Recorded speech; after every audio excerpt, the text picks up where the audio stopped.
क्या आपने कभी सोचा है कि लोग शव को अकेला क्यों नहीं छोड़ते? क्या सचमुच प्राण निकल जाने के बाद भी शरीर में कोई रहस्य छिपा रहता है?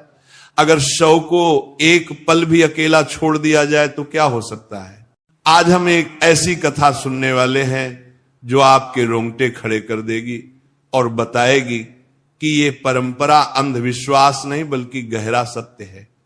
एक बार की बात है, द्वारका की संध्या बड़ी मोहक थी। समुद्र की लहरें किनारे से टकरा रही थीं और महल के आंगन में शांति का वातावरण था, परंतु गरुड़ जी के मन में शांति नहीं थी। उनके माथे पर चिंता की गहरी लकीरें थीं और आंखों में बेचैनी साफ झलक रही थी। उनके कदम धीमे धीमे चलते हुए श्री कृष्ण के पास पहुंचे।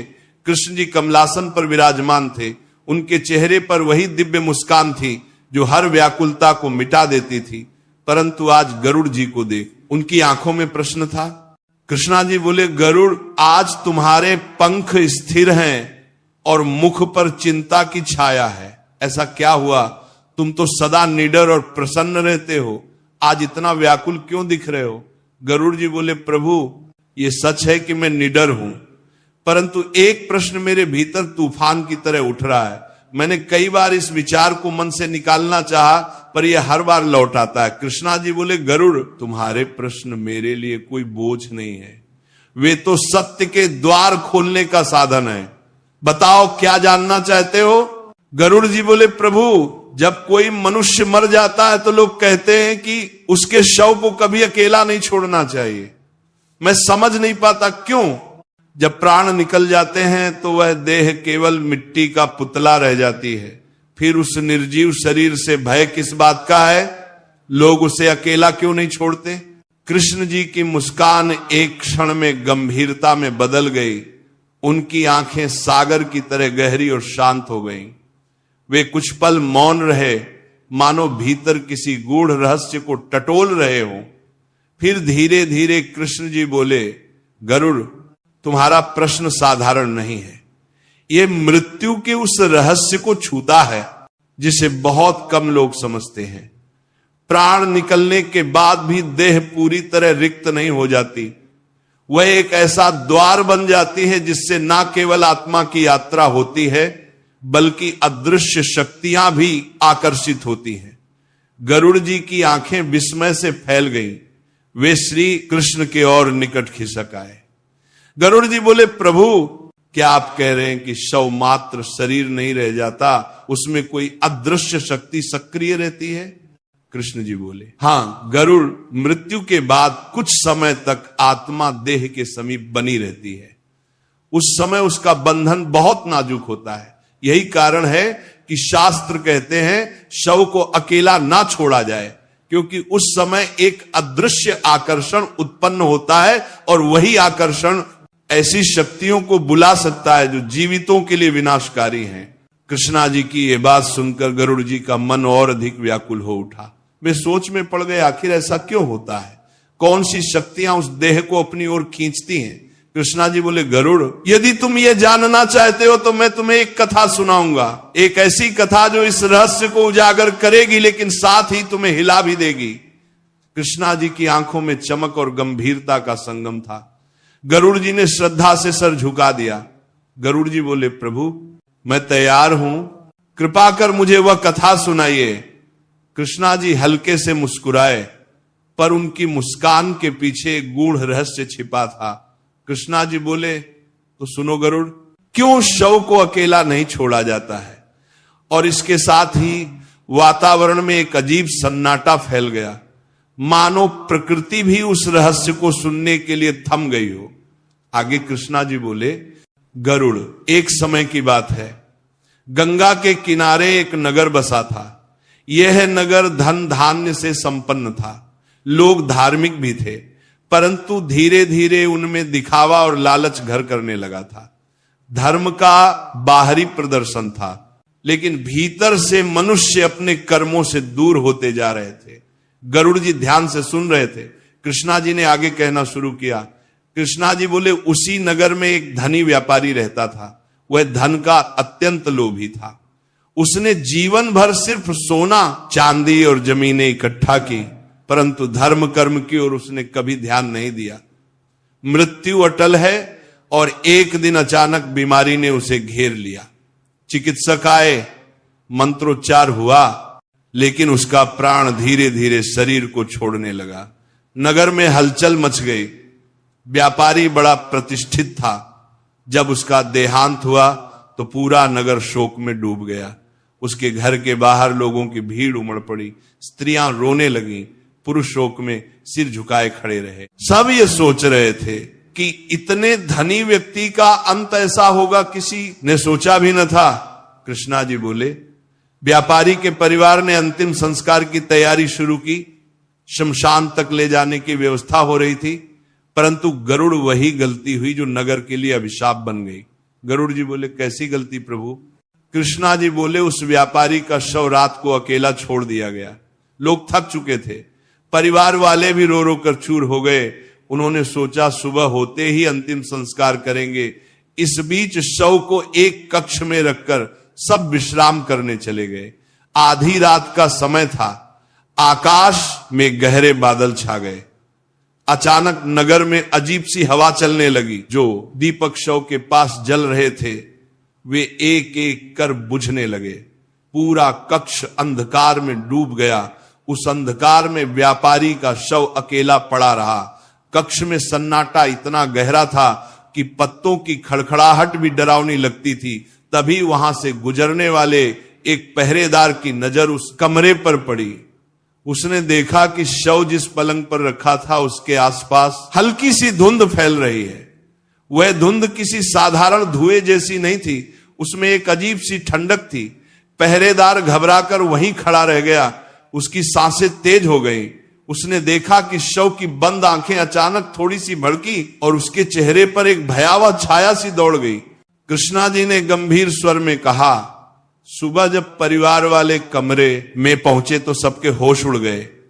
व्यापारी का शव वहीं पड़ा था, लेकिन उसकी आंखें पूरी तरह खुली हुई थी।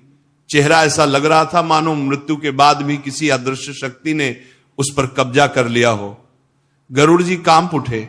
वे बोले, प्रभु ये कैसे संभव है? प्राण निकलने के बाद भी शव की आंखें खुली। क्या कोई शक्ति उस शरीर के भीतर उतर आई थी?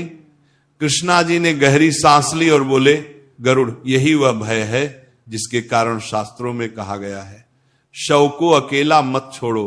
क्योंकि जब देह अकेली पड़ती है तो वो एक शून्य बन जाती है और शून्य को भरने के लिए अदृश्य शक्तियां अपना रास्ता खोज लेती हैं।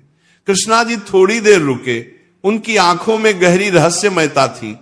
उन्होंने गरुड़ जी की ओर देखा और धीमे स्वर में कहा, पर यह तो केवल शुरुआत थी। असली भय तो तब प्रकट हुआ जब नगरवासियों ने उस रात पहरेदार की गवाही सुनी। कृष्णा जी बोले, गरुड़, जब सुबह व्यापारी का शव देखा गया तो सबके रोंगटे खड़े हो गए।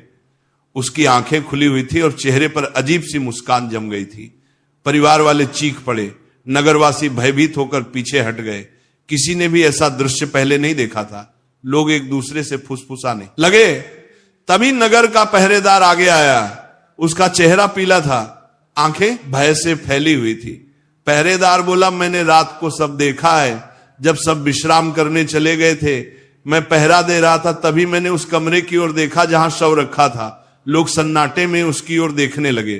पहरेदार कांपते हुए बोला, वहां एक आकृति खड़ी थी। वहां इंसान जैसी थी, पर उसके पैर जमीन को छू नहीं रहे थे। उसकी आंखें लाल अंगारों की तरह चमक रही थी। भीड़ में हलचल मच गई। किसी ने कहा, यह तुम्हारा भ्रम होगा, लेकिन पहरेदार ने हाथ उठाकर सबको चुप करा दिया। पहरेदार बोला, नहीं, मैंने अपनी आंखों से देखा। वह छाया धीरे धीरे शव की ओर झुकी और फिर उस शरीर में समा गई। ये सुनते ही स्त्रियां रो पड़ी। बच्चे अपने माता पिता से चिपक गए। नगरवासियों की रीढ़ में सिहरन दौड़ गई। किसी ने कहा, शव को तुरंत श्मशान ले चलो, तो कोई बोला, अब तो इसमें प्रेत बस चुका है। कृष्णा जी बोले, गरुड़ नगर का भय अब बढ़ चुका था। लोग सोच रहे थे कि यह शव अब साधारण नहीं रहा, ये किसी अदृश्य शक्ति का आश्रय बन गया है। गरुड़ जी ने चिंतित होकर पूछा, प्रभु, क्या उस छाया ने सचमुच शव को अपना बना लिया था? कृष्णा जी गंभीर स्वर में बोले, हां गरुड़, यही कारण है कि उस रात के बाद नगर में अजीब घटनाएं शुरू हुई, घटनाएं जिन्होंने पूरे नगर को संकट में डाल दिया। कृष्णा जी बोले, गरुड़, उस व्यापारी का शव अब साधारण नहीं रहा था, उसमें अदृश्य छाया बस चुकी थी। और जब किसी शरीर में ऐसी शक्ति प्रवेश करती है तो उसका असर केवल शव तक सीमित नहीं रहता, पूरा नगर उसकी छाया से गिरने लगता है। उस दिन से अजीब घटनाएं शुरू हो गईं। रात को बच्चों के रोने की आवाजें सुनाई देने लगी, जबकि वे गहरी नींद में सो रहे होते। घरों के कोनों से अजीब सी फुसफुसाहट सुनाई देती, जैसे कोई अनदेखी जुबान मंत्र बुदबुदा रही हो। कुएं से अचानक हंसी की गूंज निकलती और आंगन में रखा दीपक अपने आप बुझ जाता। लोग डर के मारे घरों से बाहर निकलने से कतराने लगे। परिवारजन शव को जल्दी से जल्दी श्मशान ले जाना चाहते थे। उन्होंने शव को चिता पर रखा, अग्नि प्रज्वलित करने की कोशिश की, पर अचरज ये कि हर बार आग खुद बर खुद बुझ जाती। 3 बार उन्होंने प्रयास किया, तीनों बार वही हुआ। लोग एक दूसरे का मुंह देखने लगे। गरुड़ जी ने आश्चर्य से पूछा, प्रभु, अग्नि क्यों नहीं जली? क्या वह छाया अग्नि को भी रोक रही थी? कृष्णा जी बोले, हां गरुड़, जब प्रेत किसी देह में समा जाता है तो वह उसे अपना आधार बना लेता है। तब तक वो शक्ति उस शरीर को छोड़ती नहीं जब तक कोई उसे रोकने वाला ना हो। नगर में भय का वातावरण घना हो गया। लोग फुसफुसाने लगे, यह शव अब साधारण नहीं है, इसमें प्रेत का निवास है। और फिर अजीब घटनाएं बढ़ने लगी। कभी किसी के आंगन में अपने आप बर्तन गिरने लगते, कभी घर की छत से पांवों की आहट आती जबकि उस पर कोई ना होता। स्त्रियां कहने लगी कि रात को किसी ने उनके कानों में अजीब शब्द फुसफुसाए। बच्चे डर के मारे मां की गोद से चिपक कर रोने लगते। धीरे धीरे नगर की बीमारियां भी बढ़ गईं। लोग बिना कारण बीमार पड़ने लगे। डॉक्टर और वैद्य हैरान थे कि अचानक पूरे नगर में बुखार और कमजोरी क्यों फैल रही है। कृष्णा जी बोले, गरुड़, लोग समझ गए कि ये सब उसी शव और उसमें समाई छाया के कारण हो रहा है। नगर के मुखिया ने सभा बुलाई। लोग कांपते हुए बोले, इस संकट से हमें कोई साधक ही बचा सकता है, कोई ऐसा जो प्रेत विद्या जानता हो। गरुड़ जी ने अधीर होकर पूछा, प्रभु, क्या तब किसी ने तांत्रिक को बुलाया? कृष्णा जी ने गंभीर स्वर में सिर हिलाया। हां, गरुड़ नगर की दहशत इतनी बढ़ गई थी कि उन्होंने एक वृद्ध तांत्रिक को बुलाने का निश्चय किया, लेकिन वह जो कहेगा उसने सबके दिल दहला दिए। कृष्णा जी बोले, गरुड़, नगरवासी भय से कांप उठे थे। हर घर में अशांति थी। शव चिता पर जाकर भी अग्नि स्वीकार नहीं कर रहा था। ऐसी स्थिति में लोग समझ गए कि यह सामान्य घटना नहीं। तभी नगर के मुखिया ने कहा, अब हमें किसी साधक, किसी तांत्रिक की शरण लेनी होगी। लोग सहमति में सिर हिलाने लगे। संदेशवाहक तत्काल पास के गांव की ओर भेजा गया, जहां एक वृद्ध तांत्रिक तपस्या में लीन रहता था। उसका नाम था भैरवनाथ।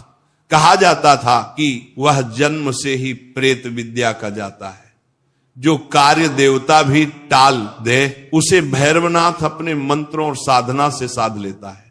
संध्या के समय जब नगर में अंधेरा घिर रहा था, तभी नगर के द्वार से वह वृद्ध तांत्रिक प्रवेश करता है। उसके लंबे जटाजूट के बाल, माथे पर भभूत की मोटी परत और हाथ में त्रिशूल देखकर लोग कांप गए। उसकी आंखें लाल थीं, पर उनमें गहन ज्ञान और अटूट साहस झलकता था। लोग उसे घेर कर रोते हुए कहने लगे, महाराज, नगर पर संकट है। शव प्रेत के वश में हो गया है। अग्नि उसे स्वीकार नहीं करती। कृपा करके हमें बचाइए। भैरवनाथ ने गंभीर स्वर में कहा, मैं सब जानता हूं। जब से शव अकेला छोड़ा गया, तभी ये प्रेत उस पर अधिकार कर चुका है। अब ये केवल मृतदेह नहीं रहा। नगरवासियों की सांसें थम गई।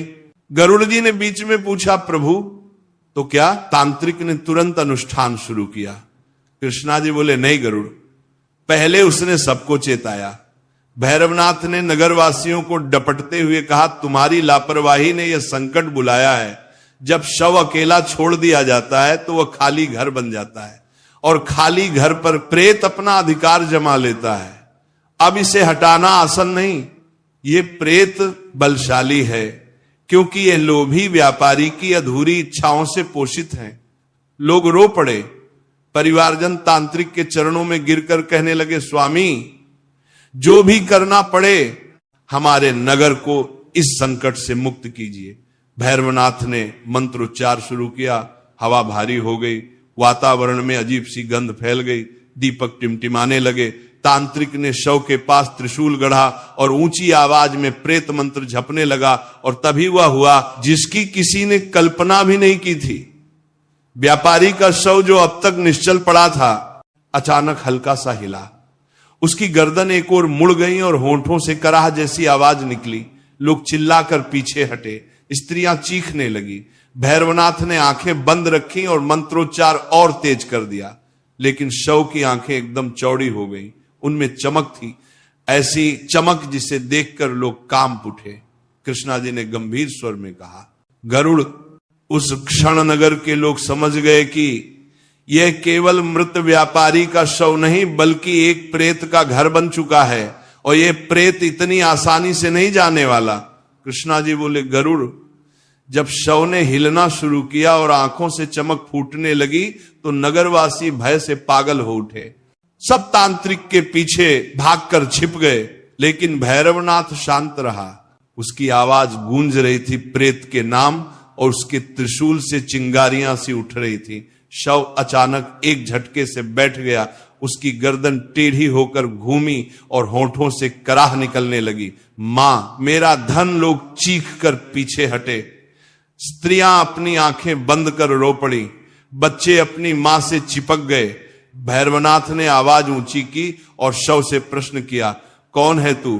क्यों इस देह को छोड़ता नहीं? क्यों नगर को भय से ग्रस्त कर रहा है?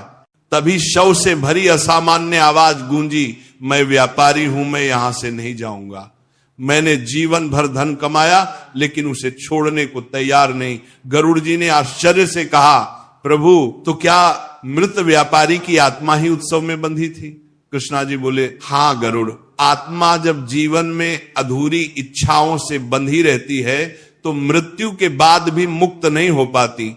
उसे व्यापारी की आत्मा धन के लोभ से मुक्त ना हो सकी और जब शव अकेला पड़ा तो उसकी अधूरी इच्छा ने प्रेत को आकर्षित कर लिया। दोनों की शक्ति मिल गई। व्यापारी की तृष्णा और प्रेत की शक्ति, यही कारण था कि वह शव चिता पर अग्नि स्वीकार नहीं कर रहा था। भैरवनाथ ने नगरवासियों से कहा, यह आत्मा प्रेत में बदल चुकी है। जब तक इसकी अधूरी इच्छा पूर्ण नहीं होती या इसे धर्म के मार्ग पर नहीं मोड़ा जाता, ये किसी भी उपाय से शांत नहीं होगा। ये अपने परिवार को भी नहीं छोड़ेगा। नगरवासी घबरा कर बोले, तो फिर इसका उपाय क्या है? हम इसे कैसे रोकें? भैरवनाथ ने गंभीर स्वर में कहा, उपाय कठिन है। आज रात किसी को शव के पास पहरा देना होगा। किसी साहसी को इसके सामने बैठकर प्रेत की परीक्षा सहनी होगी। अगर वो परीक्षा से गया तो नगर बच जाएगा और अगर हार गया तो ये प्रेत पूरे परिवार और नगर को निगल जाएगा। लोगों की आंखें भय से फैल गई। कौन ऐसी भयानक रात शव के पास बिता सकता था? नगर में सन्नाटा छा गया। हर कोई एक दूसरे की ओर देखने लगा, पर कोई आगे आने को तैयार ना हुआ। कृष्णा जी ने धीमे स्वर में कहा, गरुड़, यही वह क्षण था जब व्यापारी के परिवार को समझ आया कि संकट से मुक्ति केवल बलिदान से ही संभव है और इस बलिदान के लिए कौन आगे आएगा, यह निर्णय नगर को हिला देने वाला था। कृष्णा जी बोले, गरुड़, जब तांत्रिक ने कहा कि शव के पास पूरी रात किसी को पहरा देना होगा तो पूरा नगर सहम गया। लोग एक दूसरे की ओर देखने लगे, परंतु किसी में साहस नहीं था। परिवार के लोग फूट फूट कर रोने लगे। व्यापारी की पत्नी बोली, हमारा क्या दोष है? हमने तो कभी किसी का बुरा नहीं किया। ये अभिशाप हमें क्यों झेलना पड़ रहा है? भैरवनाथ का स्वर कठोर था, इसका दोष तुम पर नहीं, तुम्हारे पति की अधूरी इच्छाओं पर है, परंतु यह संकट पूरे नगर पर है। अगर आज रात शव के पास कोई नहीं बैठा तो प्रेत और अधिक शक्तिशाली हो जाएगा, तब इसे रोकना असंभव होगा। गरुड़ जी ने ध्यान से सुना और कहा, प्रभु, फिर क्या हुआ? क्या नगर में कोई आगे आया? कृष्णा जी ने सिर झुकाया और बोले, गरुड़, उस क्षण व्यापारी का पुत्र आगे बढ़ा। उसका चेहरा डर से पीला था, पर आंखों में दृढ़ निश्चय था। उसने कामपति आवाज में कहा, यदि मेरे पिता की आत्मा को मुक्ति तभी मिलेगी जब शव के पास कोई रात भर जागेगा तो मैं तैयार हूं। मैं अपने पिता को अकेला नहीं छोड़ूंगा। नगरवासियों ने उसकी ओर देखा, कोई रोने लगा, कोई उसे रोकने की कोशिश करने लगा। व्यापारी की पत्नी चीख पड़ी, नहीं बेटा, तुम मत जाओ। वह शव तुम्हारे पिता का नहीं रहा, वह प्रेत का घर बन चुका है। लेकिन पुत्र ने मां के आंसू पोंछते हुए कहा, मां, अगर मैंने साहस नहीं किया तो ये नगर और हमारा परिवार नष्ट हो जाएगा। पिता का अपमान भी यही होगा कि मैं डर कर पीछे हट जाऊं। भैरवनाथ ने उसकी पीठ थपथपाई और कहा, याद रखना भाई, तुम्हें हर पाल तोड़ेगा। प्रेत तुम्हारे मन को छलने की कोशिश करेगा, पर यदि तुम भगवान का नाम स्मरण कर स्थिर रहोगे तो तुम बच जाओगे।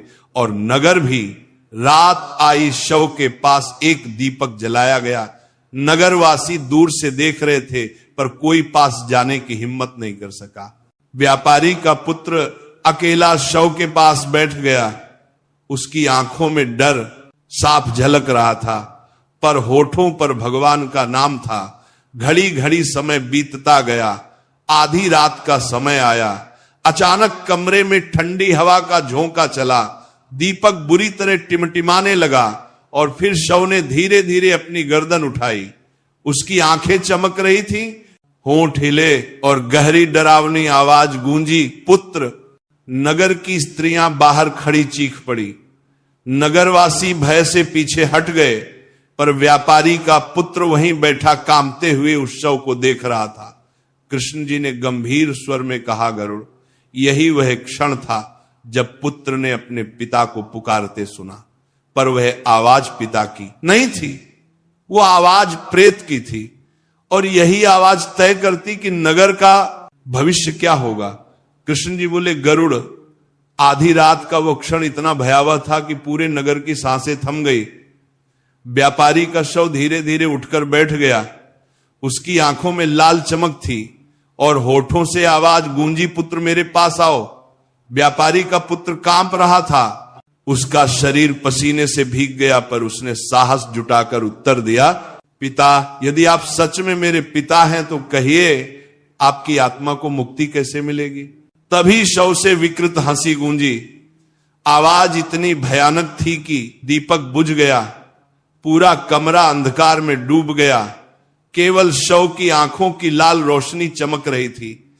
आवाज बोली, मुझे धन चाहिए, मेरा सोना, मेरी गुप्त गुफा में रखा हुआ खजाना, जब तक वह नहीं मिलेगा मैं नहीं जाऊंगा। नगरवासी दंग रह गए। परिवार के लोग चीख पड़े। किसी ने कहा, देखा है, व्यापारी की आत्मा नहीं प्रेत है, यह केवल लोभ की भाषा बोल रहा है। भैरवनाथ ने जोर से मंत्रोच्चार किया। कमरे में एक दिव्य प्रकाश फैलने लगा। उस प्रकाश ने अंधकार को चीर दिया। शव की आंखें कुछ क्षण के लिए बंद हो गईं। कृष्ण जी बोले, गरुड़, उसी समय व्यापारी की आत्मा और प्रेत की शक्ति के बीच संघर्ष शुरू हुआ। आत्मा अपनी मुक्ति चाहती थी, पर लोभ ने उसे जकड़ रखा था। और जब भी कोई आत्मा लोभ में फंस जाती है, प्रेत उस पर अधिकार जमा लेता है। व्यापारी का पुत्र कामपति आवाज में बोला, पिता, आपके धन का क्या मूल्य है?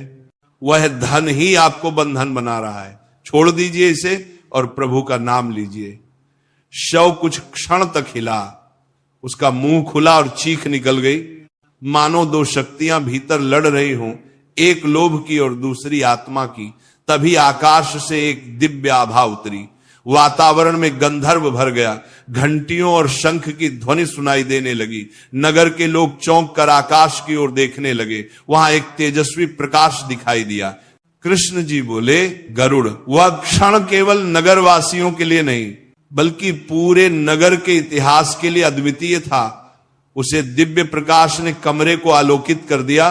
व्यापारी का पुत्र रोते हुए भगवान का नाम ले रहा था और उस नाम के प्रभाव से प्रेत की शक्ति कमजोर पड़ने लगी।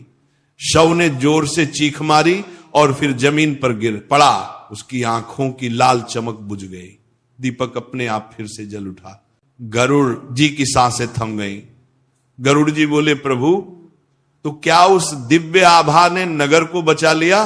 कृष्ण जी ने रहस्यमयी मुस्कान के साथ कहा, गरुड़, आभा ने केवल एक संकेत दिया था, असली परीक्षा अभी भी बाकी थी, क्योंकि आत्मा का बंधन पूरी तरह टूटा नहीं था और जब तक वह बंधन ना टूटे शांति संभव नहीं। कृष्ण जी बोले, गरुड़, दिव्य प्रकाश के उतरने से प्रेत की शक्ति क्षीण हो गई थी, शव निश्चल पड़ा था, पर नगरवासी अब भी भयभीत खड़े थे। व्यापारी का पुत्र आंसुओं से भीगा हुआ भगवान का नाम जप रहा था। इसी क्षण नगर को यह बताना आवश्यक हो गया कि शव को अकेला क्यों नहीं छोड़ा जाता। गरुड़ जी बोले, प्रभु कौन सा सत्य? कृष्ण जी ने गंभीर स्वर में उत्तर दिया, जब किसी का प्राण निकलता है तब उसका शरीर केवल मिट्टी नहीं होता, उस समय आत्मा और देह के बीच एक सूक्ष्म डोर बनी रहती है। ये डोर बहुत नाजुक होती है परंतु पूरी तरह टूटी नहीं होती। उसी समय शव एक ऐसा द्वार बन जाता है जिसे देख अदृश्य शक्तियां आकर्षित होती हैं। गरुड़ जी की आंखें विस्मय से फैल गईं। गरुड़ जी बोले, तो शव के पास पहरा रखने का कारण यही है प्रभु। कृष्ण जी बोले, हां गरुड़, जब शव अकेला छोड़ दिया जाता है तो वह शून्य में बदल जाता है और शून्य कभी खाली नहीं रहता। उस शून्य को भरने के लिए प्रेत, पिशाच और नकारात्मक शक्तियां दौड़ पड़ती हैं। वे शव को अपना आश्रय बना लेती हैं। यही कारण है कि शास्त्रों में कहा गया है, शव को अकेला मत छोड़ो। कृष्ण जी ने आगे कहा, गरुड़ आत्मा मृत्यु के बाद भी अपने आसपास भटकती है, वह तभी शांति पाती है जब आसपास भजन, मंत्र और धर्म का वातावरण हो। पर यदि शव अकेला पड़ा हो, अंधकार में हो, तो आत्मा असुरक्षित हो जाती है और तभी प्रेत जैसी शक्तियां उसे अपने वश में ले लेती है। गरुड़ जी ने भयभीत होकर पूछा, प्रभु तो क्या हर शव के साथ ऐसा खतरा रहता है? कृष्ण जी बोले, हर बार नहीं गरुड़, जो आत्माएं धर्म से जुड़ी होती हैं, जिनके कर्म शुद्ध होते हैं, वे तुरंत परमात्मा के मार्ग पर बढ़ जाती है। पर जो आत्माएं लोभ, मोह और अधूरी इच्छाओं से बनी होती हैं, उनका बंधन टूटा नहीं होता और ऐसे ही शव सबसे बड़ा आकर्षण बनते हैं प्रेत शक्तियों के लिए। नगरवासी अब समझ गए थे कि उनके साथ जो घटित हुआ वह क्यों हुआ। व्यापारी के लोभ ने ही उसकी आत्मा को रोक रखा था और शव को अकेला छोड़ देने की भूल ने प्रेत को अवसर दे दिया। कृष्णा जी बोले, गरुड़, यही सत्य है। शव केवल मिट्टी का ढेर नहीं, वह एक पल है, आत्मा और अदृश्य लोक के बीच का पुल। जब तक वह पुल सुरक्षित ना किया जाए तब तक कोई भी बुरी शक्ति उस पर अधिकार कर सकती है। इसीलिए शास्त्रों ने कहा है, शव को अकेला मत छोड़ो। मंत्रोच्चार और दीपक ही वो ढाल है जो आत्मा की रक्षा करते हैं। गरुड़ जी का हृदय भर आया। उन्होंने हाथ जोड़ते हुए कहा, प्रभु अब मैं समझ गया, जो बात मुझे केवल अंधविश्वास लगती थी वह वास्तव में एक गहरा रहस्य है। कृष्णा जी ने हल्की मुस्कान के साथ कहा, गरुड़, सत्य कभी अंधविश्वास नहीं होता, वह केवल तब तक रहस्य रहता है जब तक उसे समझा ना जाए, और आज तुमने उस रहस्य को जान लिया। मृत्यु ये ऐसा शब्द है जिसे सुनते ही मनुष्य कांप उठता है, लेकिन सत्य यही है कि मृत्यु जीवन का सबसे बड़ा यथार्थ है। हम सब जानते हैं कि जन्म लिया है तो एक दिन मृत्यु भी निश्चित है, पर सवाल यह है कि मृत्यु के बाद क्या होता है। शव को क्यों अकेला नहीं छोड़ना चाहिए? आत्मा कहां जाती है और श्मशान की परंपराएं इतनी सख्त क्यों रखी गई हैं? पहला सत्य, शव अकेला क्यों नहीं छोड़ते? मृत्यु के बाद कुछ समय तक आत्मा देह के आसपास रहती है। उस समय शरीर केवल मिट्टी नहीं होता, बल्कि वह एक सूक्ष्म द्वार बन जाता है। यदि शव अकेला छोड़ दिया जाए तो वह शून्य में बदल जाता है और शून्य कभी खाली नहीं रहता। प्रेत, पिशाच और नकारात्मक शक्तियां उसी शून्य को भरने दौड़ पड़ती हैं। इसलिए हमारे शास्त्रों ने कहा, शव के पास दीपक जलाओ, मंत्रोच्चार करो और पहरा रखो। यह केवल परंपरा नहीं बल्कि आत्मा की रक्षा का विज्ञान है। दूसरा सत्य, आत्मा का मार्ग, आत्मा कभी नष्ट नहीं होती। शरीर पंच तत्व में मिल जाता है, लेकिन आत्मा अपने कर्मों के अनुसार अगले लोक की यात्रा करती है। जिसने धर्म, भक्ति और सत्कर्म किए उसकी आत्मा प्रकाश की ओर बढ़ती है। जिसने लोभ, मोह और पाप में जीवन बिताया उसकी आत्मा भटकती है और प्रेत के रूप में फंस जाती है। तीसरा सत्य, श्मशान का रहस्य। आप सोचते होंगे कि श्मशान में मंत्रोच्चार और दीपक क्यों जलाए जाते हैं। श्मशान केवल शव जलाने की जगह नहीं बल्कि आत्मा के अंतिम संस्कार का द्वार है। वहां का हर नियम आत्मा को दिशा देने के लिए है। दीपक आत्मा के मार्गदर्शन का प्रतीक है। मंत्रोच्चार आत्मा को शक्ति देते हैं और बुरी शक्तियों को दूर रखते हैं। और शव को अकेला ना छोड़ने का नियम आत्मा को सुरक्षित रखने के लिए है। चौथा सत्य, मृत्यु का भय। मृत्यु का भय केवल उन लोगों को होता है जो जीवन में अधूरी इच्छाओं और पाप से बंधे होते हैं। जिसने धर्म का पालन किया, जिसने दूसरों की भलाई की, जिसने प्रभु का नाम लिया, उसकी मृत्यु उत्सव बन जाती है। उसके लिए मृत्यु वस्त्र बदलने जैसी है। जैसे पुराना वस्त्र उतार कर नया पहनते हैं, वैसे ही आत्मा पुरानी देह छोड़कर नई यात्रा पर निकलती है। पांचवा सत्य, प्रेत क्यों बनते हैं? जब कोई व्यक्ति लोभ, मोह या अपूर्ण इच्छाओं से मरता है तब उसकी आत्मा मुक्त नहीं हो पाती। वह देह और संसार से चिपकी रहती हैं। ऐसे ही आत्माएं प्रेत बन जाती हैं। इसीलिए जीवन में धर्म और संतोष सबसे बड़े रक्षक हैं। यह रही वह रहस्यमयी कथा और उसके पीछे छुपा गूढ़ सत्य। अब आप समझ गए होंगे कि शव को अकेला क्यों नहीं छोड़ा जाता।